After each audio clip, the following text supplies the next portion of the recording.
Hello दोस्तों, स्वागत है आपका अपने यूट्यूब चैनल राय क्लासेस पे। कैसे हैं आप सब लोग? आशा करते हैं आप सब लोग बहुत अच्छे होंगे। तो हमारी जैसे कि जो है आप सभी को पता है कि 1000 एमसीक्यू की सीरीज कंटिन्यू चल रही है और उसमें जो है हमने 6 पार्ट अपने कंप्लीट कर लिए हैं और हम आज यहाँ पे आपको लेके आ चुके हैं ऑप्शनल बायोलॉजी पार्ट 7। ठीक, यहाँ पर फिर से हम बायोलॉजी की सीरीज लेके आए हैं जिसमें जो है हम पार्ट नंबर हमारा 7वां है और 20 क्वेश्चन इससे पहले हम बायो के देख चुके हैं और यहाँ पर हम फिर से जो है 20 क्वेश्चन लेके आए हैं बायो के। और हम आपसे उम्मीद यही करेंगे कि अभी तक जो है आपने टोटल जो 6 पार्ट हैं उनकी जो है नोट्स काफी अच्छे से बना ली होगी और बनाने के बाद सारे क्वेश्चन जो है आपने काफी अच्छे से तैयार कर लिए होंगे। ठीक, मतलब यहाँ तक अगर हम काउंटिंग करें तो 120 क्वेश्चन हमने अभी तक कवर कर लिए हैं और हमने जो है 1000 जो है आपको बताए थे कि 1000 क्वेश्चन हमको करने हैं। ठीक है, तो उसी सीरीज को हम आगे लेके चलते अपना कंटिन्यू करते हैं। जो आज का हमारा पहला क्वेश्चन है भैया, ऑप्शनल बायोलॉजी पार्ट 7 का। तो उसमें जो है हमारा पहला क्वेश्चन है कि एल्कोहल का निर्माण होता है, एल्कोहल का निर्माण होता है ऑक्सीशोषण से, किण्वन से, ग्लाइकोलाइसिस में, इनमें से कोई नहीं। ठीक, तो यहाँ पे जो है आपका आंसर आएगा, वो आपका आंसर हो जाएगा, क्या आंसर हो जाएगा भैया? वो आपका आंसर हो जाएगा किण्वन से। ठीक, जब हम जो है ग्लूकोज है या फ्रक्टोज है इनको इन्वर्टेस या जाइमेस की उपस्थिति में हम कराएंगे इनकी रिएक्शन, तो हमारा क्या बन जाएगा? एल्कोहल बन जाएगा। ठीक, C12H22O11 प्लस H2O।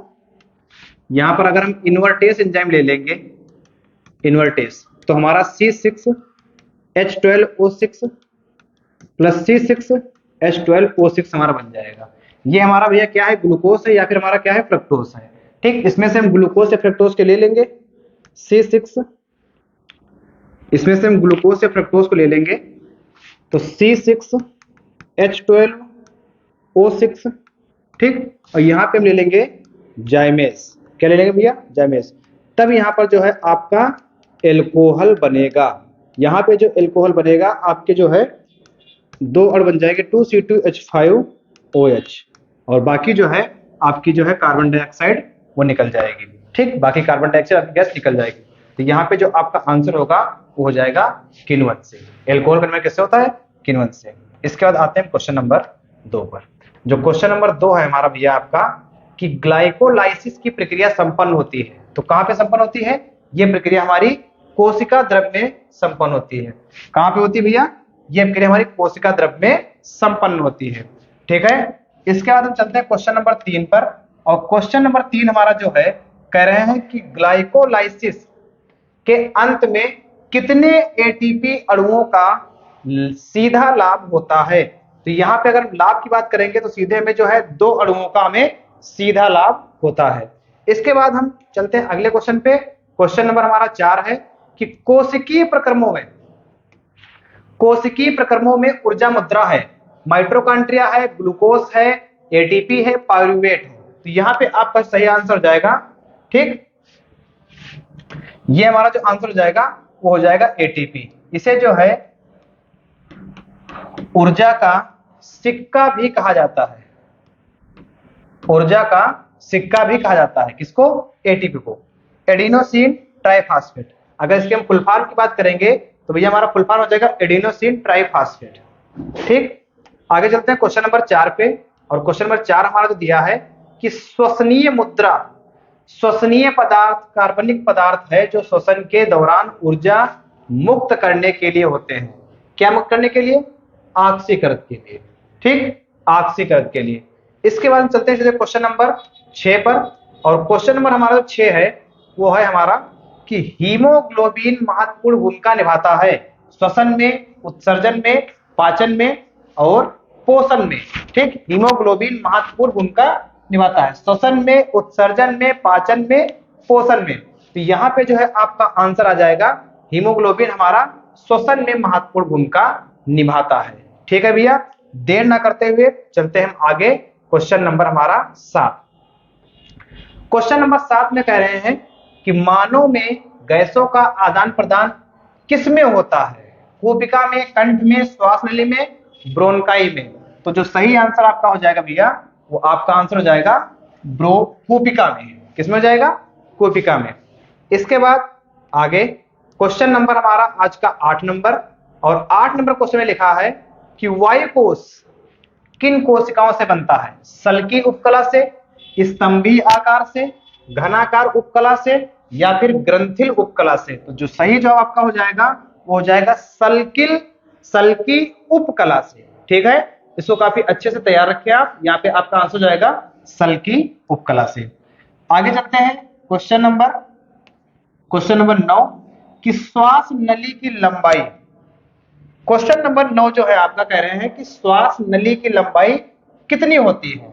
20 सेंटीमीटर होती है, या फिर 5 सेंटीमीटर होती है, 10 से 12 सेंटीमीटर होती है, या फिर 20 से 30 सेंटीमीटर। तो यहाँ पे जो है आपका सही आंसर हो जाएगा 10 से 12 सेंटीमीटर। और अगर हम इसकी जो है मोटाई की बात करेंगे तो ये कम से कम जो है 1.5 से 2.5 सेंटीमीटर के आसपास, 1.5 सेंटीमीटर के लेकर 2.5 सेंटीमीटर के आसपास ये जो है एक खोखली बेलन के आकार की जैसी होती है। और अगर हम लंबाई की बात करेंगे तो 10 से 12 सेंटीमीटर की होती है। यहाँ पे जो है इसकी मोटाई 1.5 से 2.5 सेंटीमीटर के आसपास। ठीक, आगे चलते हैं भैया। आगे हमारा क्वेश्चन नंबर जो है, क्वेश्चन नंबर हमारा 10 है कि मनुष्य के शरीर में फेफड़ों की संख्या कितनी होती है? बिल्कुल नॉर्मल क्वेश्चन है, 2 होती है। ठीक, कितनी होती है भैया? 2। आगे चलते हैं क्वेश्चन नंबर 11 क्वेश्चन में दिया है कि दायां फेफड़ा कितने पिंडों में बटा होता है? दायां फेफड़ा कितने पिंडों में बटा होता है? 2, 3, 4, 5। तो दायां फेफड़ा अगर हम बात करेंगे तो हमारा 3 पिंडों में बटा होता है। कितने पिंडों भैया? 3 पिंडों में बटा होता है। आगे चलते हैं, और आगे हमारा जो क्वेश्चन है, क्वेश्चन नंबर 12, और 12 में हमारा कहा गया है कि मनुष्य के हृदय में कोष्ठों की संख्या, कोष्ठ मतलब वेश्म, कोष्ठों की संख्या कितनी होती है? तो भैया अगर हम इसके जवाब की बात करेंगे तो कोष्ठों की संख्या 4 हो जाती है। कितनी हो जाती है? 4। इसके बाद हम चलते हैं भैया आगे, और आगे हमारा क्वेश्चन नंबर है 13 लिखा है कि पल्मोनरी सिरा खुलती है या रुधिर लाती है? दाएं आलिंद में, बाएं आलिंद में, बाएं निलय में, दाएं निलय में। तो सही जवाब आपका हो जाएगा बाएं आलिंद में। ठीक है भैया, क्या हो जाएगा? बाएं आलिंद में। क्वेश्चन नंबर हम चलते हैं 14 पे, और 14 नंबर जो क्वेश्चन आपका दिया है कि फेफड़ों में शुद्ध रुधिर आता है, कहां से आता है भैया? बाएं आलिंद से, दाएं आलिंद से, बाएं निलय से, दाएं निलय से। तो आपका जो है सही जवाब हो जाएगा, वो आपका जवाब हो जाएगा बाएं निलय से। ठीक है, देर ना करते हुए हम चलते हैं आगे क्वेश्चन नंबर 15 पे। और जो 15 नंबर हमारा क्वेश्चन है वो हमारा दिया गया है कि शुद्ध रुधिर को शरीर के विभिन्न भागों में ले जाती है। कौन ले जाती है?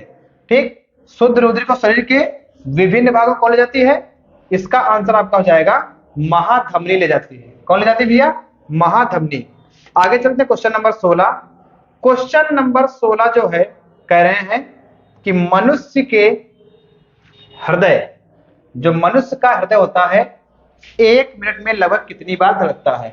ठीक, नॉर्मल सा क्वेश्चन है ये हमारा, और इसका जो आंसर हमारा होगा वो 72 से 75 बार हो जाएगा। कितना हो जाएगा भैया?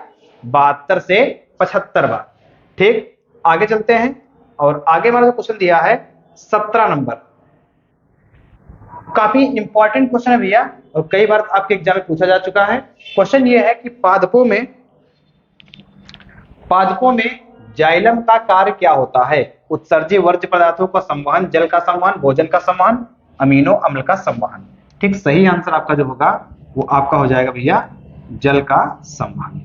क्या हो जाएगा? जल का संवहन।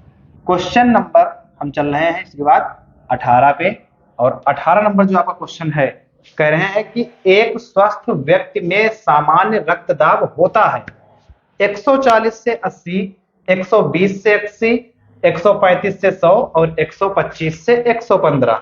जवाब की अगर हम बात करेंगे तो यहाँ पे जो है सिंपल सा हमारा जवाब हो जाएगा 125 से 115। हालांकि कहीं कहीं पे ये जो है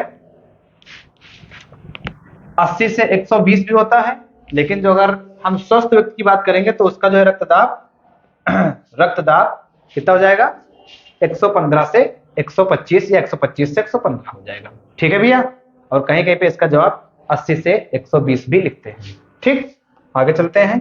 क्वेश्चन नंबर 19 में लिखा भैया कि फ्लोएम द्वारा भोजन का स्थानांतरण होता है सुक्रोज के रूप में, प्रोटीन के रूप में, हार्मोन्स के रूप में, वसा के रूप में। तो सही जवाब हो जाएगा, सही जवाब हमारा हो जाएगा भैया कि सुक्रोज के रूप में। क्या हो जाएगा, सुक्रोज के रूप में। ठीक है, इसके बाद चलते हैं अपना हम आगे, और आगे चलने के बाद क्वेश्चन नंबर हमको मिल जाएगा 20। क्वेश्चन 20 कह रहे हैं भैया कि पौधों में जड़ों द्वारा अवशोषित जल व खनिज लवण का परिवहन किसके माध्यम से होता है। ठीक, जाइलम के द्वारा होता है, फ्लोएम के द्वारा होता है, रंध्र के द्वारा होता है, या फिर एक ऑप्शन आपका यहाँ पे छूट गया भैया, वो ऑप्शन आपका है कैम्बियम, कैम्बियम के द्वारा होता है। तो अगर हम इसके जवाब की बात करेंगे भाई साहब, तो जवाब इसका जो आएगा वो हो जाएगा जाइलम। ठीक, वो हो जाएगा आपका जाइलम। तो ये रहे हमारे पार्ट नंबर 7 के 20 क्वेश्चन, और आशा करते हैं आपको सारे क्वेश्चन काफी अच्छे से समझ में आ गए होंगे। और अगर नहीं समझ में आए, अगर बाई चांस किसी क्वेश्चन में आपको कोई डाउट है तो हमको जो है एक बार कमेंट सेक्शन में जरूर बताएं। ठीक, अगर आपको किसी में कोई कंफ्यूजन है, ठीक, या आपको कोई दुविधा लग रही है उसमें, तो हमको जो है एक बार कमेंट सेक्शन में जरूर बता दें, ताकि जो है हम आपकी समस्या का समाधान कर सकें। ठीक, किसी क्वेश्चन में आपको डाउट हो, कहीं पे समस्या लग रही हो, कहीं पे कोई बात ना समझ में आई हो, तो हमको एक बार जो है जरूर बता दें कि हमको इस क्वेश्चन में थोड़ा सा हमको डाउट है। कमेंट सेक्शन में बताएं, हम आपकी समस्या का समाधान अगली वीडियो में जरूर लेके आएंगे। और अगर कोई दिक्कत आ रही है तो उसको भी हमें बता दें। तो इस हिसाब से हमने जो है 7 पार्ट कंप्लीट कर लिए हैं, जो कि हमारे जीव विज्ञान के भी 2 पार्ट हो गए, और काफी जो है महत्वपूर्ण क्वेश्चन की सीरीज चल रही है, और इनको जो है नेग्लेक्ट ना करें। आपके एग्जाम में सीधे यहाँ से क्वेश्चन आपको देखने को मिलेंगे। और उसके बाद हम लौटेंगे अपने पार्ट नंबर 8 में। तब तक जो है आप पार्ट नंबर 7 तक कंप्लीट जो है इसकी नोट्स बना लें, और नोट्स बनाने के बाद इनको अच्छे से तैयार कर लें। ठीक, और जल्दी मिलते हैं आपको पार्ट नंबर 8 में। तब तक के थैंक यू, धन्यवाद।